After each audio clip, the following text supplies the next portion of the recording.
Hello, fellow Robo Capitals. Hope you're well. So we have big moves in the Treasury markets. Yields are going down on some data that just came out.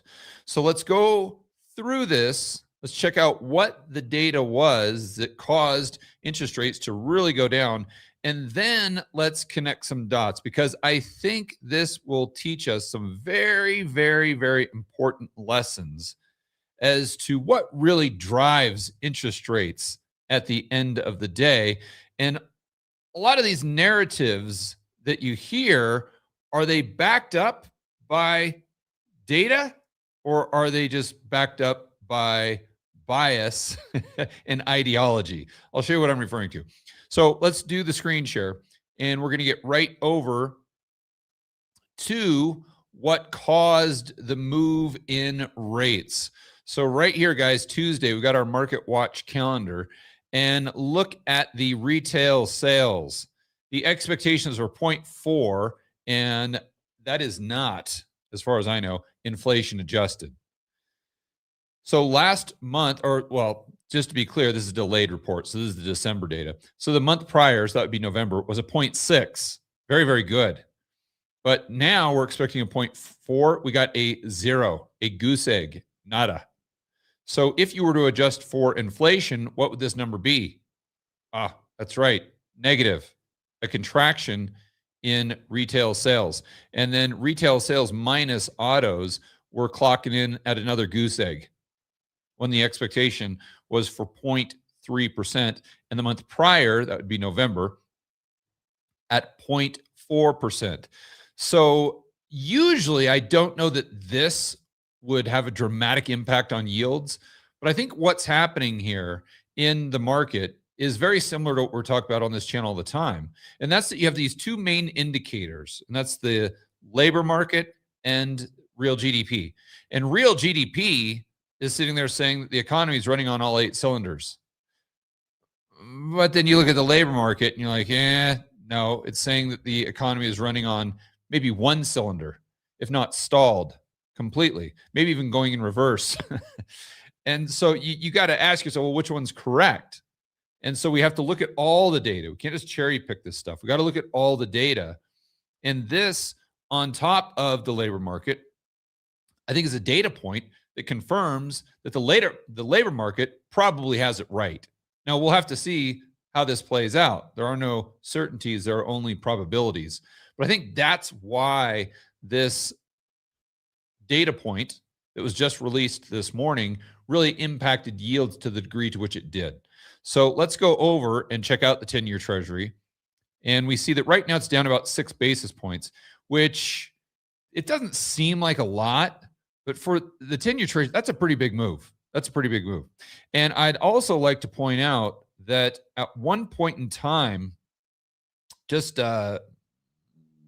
maybe a couple hours ago, we were down around 4.14. So we were down over 7 basis points in one day. And again, just for this one retail sales data point, that's pretty big. So I think it's a combination of what when you include into your overall analysis where the labor market is already deteriorating, when you add in the retail sales number to that, it makes the impact on yields far more stronger than just this one data point in and of itself. So now let's look at the 2-year Treasury. Down about 3 basis points. At one time it was down, call it maybe 4.5, 5 basis points, something like that. Now, let's zoom out a little bit and see what has happened to the 2-year Treasury over the past 1 year. Look at this, down 82 basis points. Now, if you didn't look at the yields, if you didn't watch this channel, if you didn't look at the charts, and all you did is just listen to social media and the mainstream media, I guarantee you would think it's the opposite. That yields would have gone up by 82 basis points because all the foreigners are dumping treasuries. Nobody wants anything to do with the dollar because everyone's trying to give the finger to Donald Trump. or they look at the debt and the deficits and they know this is completely unsustainable, or they're just realizing that the Fed is going to have to do more QE and they're going to have to do more money printing, or they're just realizing that, holy cow, the Treasury has to roll over $10 trillion this year. Whoa, time out here.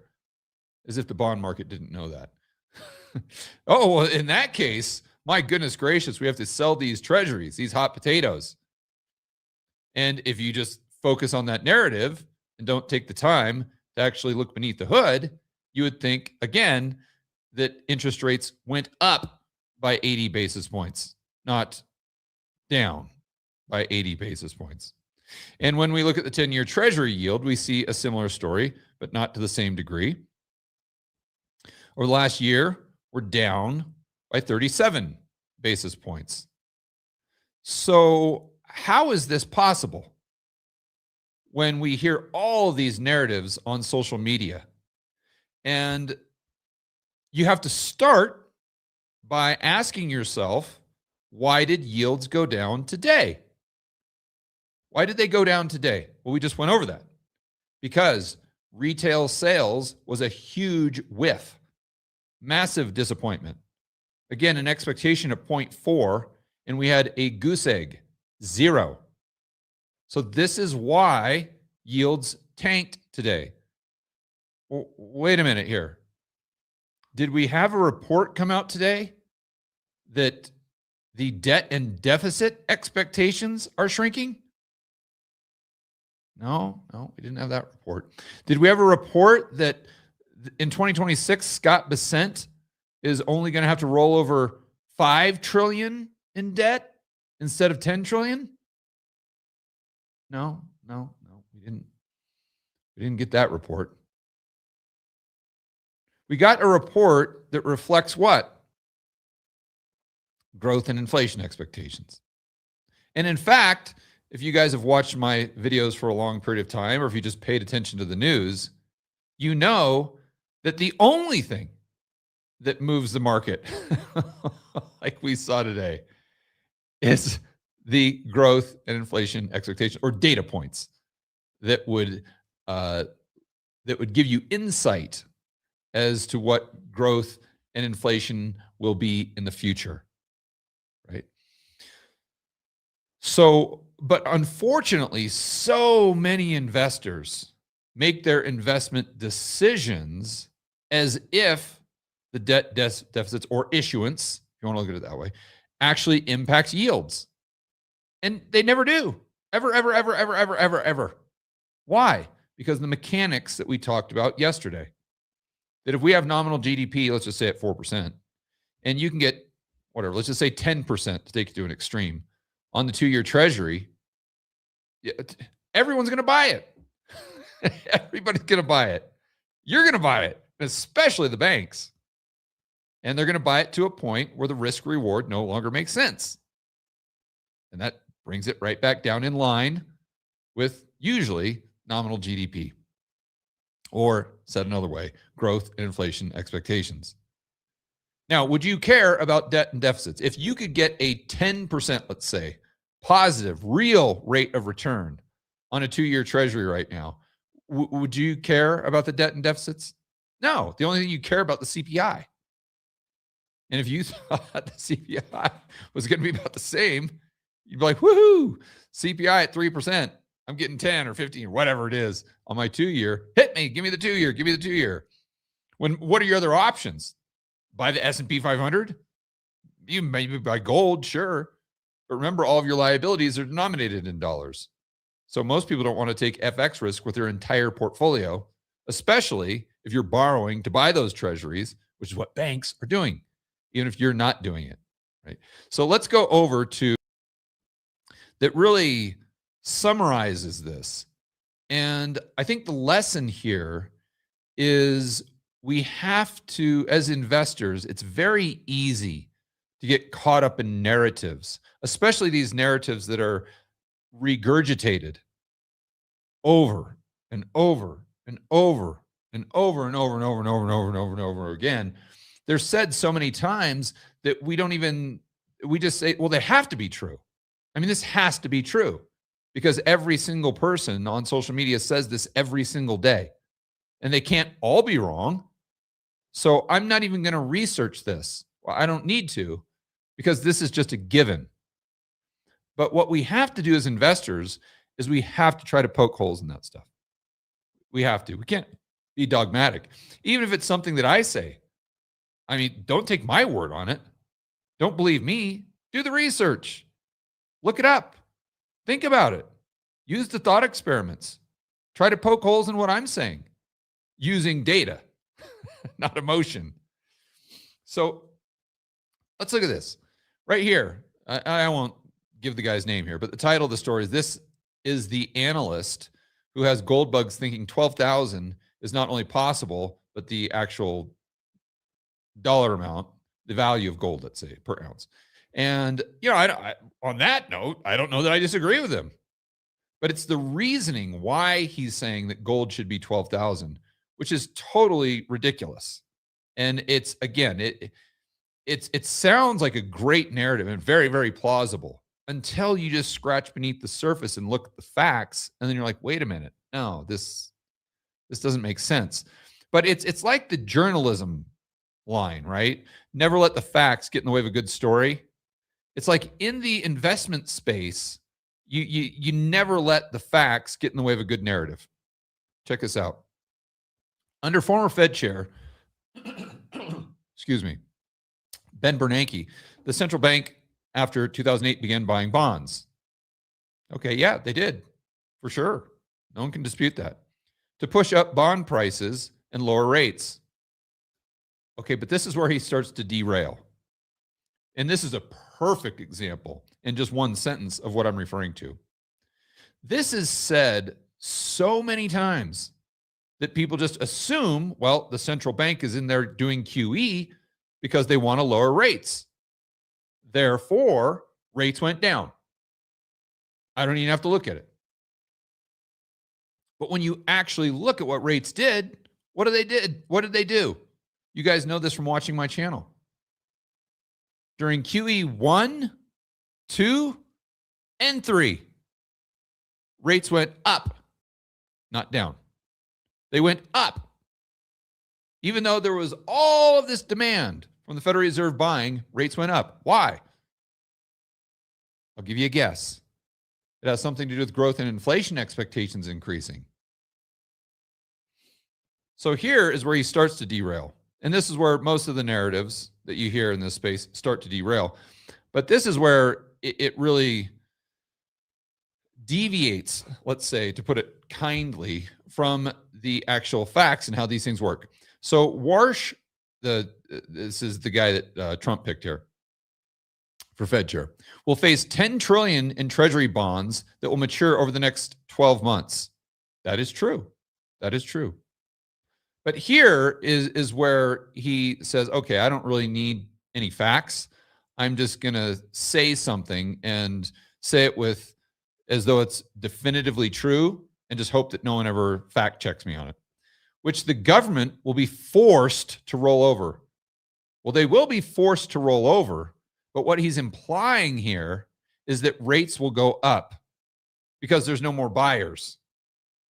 You see, because if we keep reading here, then you connect the dots. Let me show you what I'm talking. So Warsh, despite his stated complaints about bonds and Fed's balance sheet, will have to turn to quantitative easing. Why is he saying that? He's saying that because SOFR rates were higher than FFR? No. The liquidity argument? No.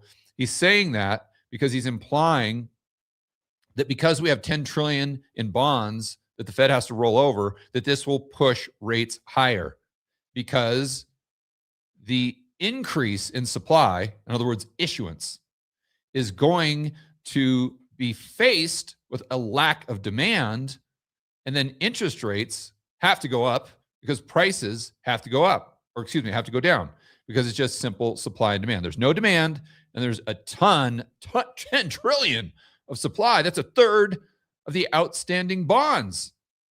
I'm sure you guys listening to this are like, oh, yeah, that makes a lot of sense. And I've heard this story, I've heard this narrative over and over and over again. In fact, everybody in the gold space or the Bitcoin space is talking about this. Yeah, absolutely. Absolutely.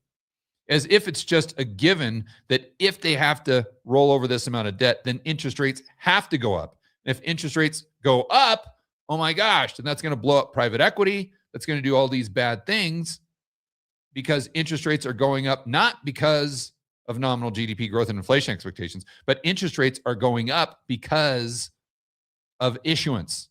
Interest rates are going up because there's too much supply and there's just no demand, right? So now, before we move on, let's go ahead and let's just go back in time here really quick to 2025. This is an article from First National. On the radar, will the 9 trillion maturity wall in 2025 force U.S. Treasury yields higher? Sound familiar? The exact, and if we went through it, it's the supply tsunami, they say, which was roughly 9.2 trillion. That was 2025. Right here, 1/3 of the market and 30% of GDP. Whoa. And with the $1.9 trillion deficit, total issuance tops $10 trillion. But let's keep in mind, this was written almost a year ago. Exact same argument where this guy, the exact same argument this guy is making, where he concludes that interest rates will inevitably go up. They have to go up. I mean, they have to. 10 trillion, duh. They have to go up. Hello. That's the exact same thing they were saying a year ago. And what did interest rates do? If you need a reminder, on the 1 year, on the 10 year, over the last year, or last 12 months, they went down by almost 40 basis points. And if we look at the 2 year, they went down by 83 basis points. Even though all the foreigners were dumping, even though we had 10 trillion in issuance, yields went down. Why? How is that possible? Because growth and inflation expectations went down. Therefore, yields went down as well. And is this an argument where I'm like, well, it didn't happen last year, so there's no way it's going to happen this year? No, that's not my argument. My argument is there's a mechanical reason it happened last year. And for the last, 75 years, there's a mechanical reason. And the mechanical reason has not changed in 2026. Therefore, you should expect the exact same thing. And if the mechanical reason doesn't change, then this entire argument blows up. The entire argument does. Because the entire argument rests on one thing, and that's that debt, deficits, or issuance will impact yields. But if they don't, then it's like the Jenga puzzle where there's just one piece holding the whole thing up. And that's this narrative that debt, deficits, and issuance drive yields. But if you remove that one Jenga block, then the whole entire narrative crashes. And it's no longer a narrative. Check this out. I say this will be the second phase of the gold bull run. Maybe it will. Maybe the gold bull run will have a second phase, but I can assure you it's not going to be because of what this guy is saying. The move to reflect the market realization, as though the market doesn't realize that debt and deficits are going up, as though the market somehow, even though it's said ad nauseum in the mainstream media and in financial FinTwit, even though it's said ad nauseum on social media, somehow, the bond market, the Treasury market doesn't know about it yet. I mean, come on. Who are you trying to kid here? Let's keep going. The Fed is powerless to save private equity, control interest rates without buying the entire bond market. But let's think about this.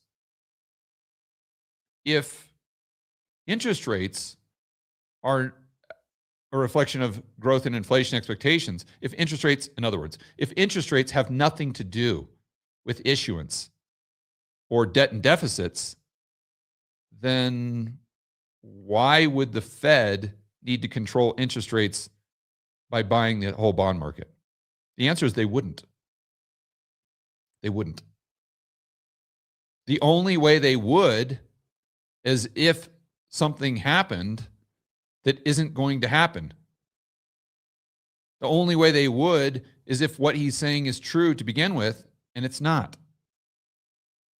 And it's not George Gammon saying this. Just look at the data. Just look at a chart of the 10-year Treasury yield with nominal GDP in the United States. You'll see it tracks. It tracks. And in fact, there's an inverse relationship between the debt, the deficits, the debt to GDP, however you want to measure this. There's often, most often, an inverse correlation with yields, not a correlation. But let's keep going. The third phase is when those higher rates, again, we're assuming that what is true, or we're assuming something is true that is not true, create a government bond death spiral. Whoa, the higher interest rates rise. The larger the interest payments go, the worse the deficits, the greater the supply of treasuries, and the higher rates will rise. And then his conclusion, of course, is then the Fed has to step in, buy the whole bond market, do yield curve control, which is going to crash the dollar and make gold go to 12,000 or whatever his magic number is that he pulled out of thin air. But you see, again, whether it's the second phase, the third phase, whatever phase it is, the whole entire narrative rests on one thing that isn't true. And that one thing, again, is that debt, deficits, or issuance control Treasury yields instead of growth and inflation expectations.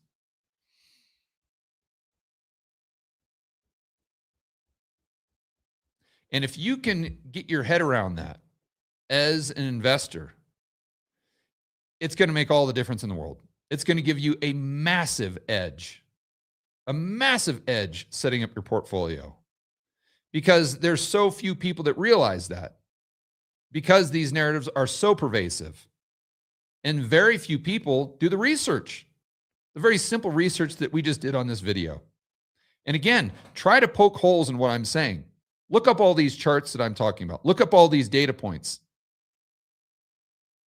and come to your own conclusions. But if you're being objective, I can almost assure you, you're going to come to the exact same conclusions I've come to. And again, the benefit to you is that you'll have a massive edge over other retail investors, because you'll be one of the, let's say, 0.01% that actually understands what moves interest rates. All right, guys, if you want more insights as to how these things work and some actionable steps that I'm taking in my own portfolio to profit from what we're talking about, you guys can check out Rebel Capitalist Pro. That's the investment site I have with my good friends Chris McIntosh, Brent Johnson, just to name a few. Patrick Seresna, by the way, with options from Macro Voices. Josh will put a link in the description of this video and in the chat. All right, guys, enjoy the rest of your afternoon. As always, make sure you're standing up for freedom, liberty, free market capitalism. Remember, tomorrow, big payroll numbers. We'll see you in the next video.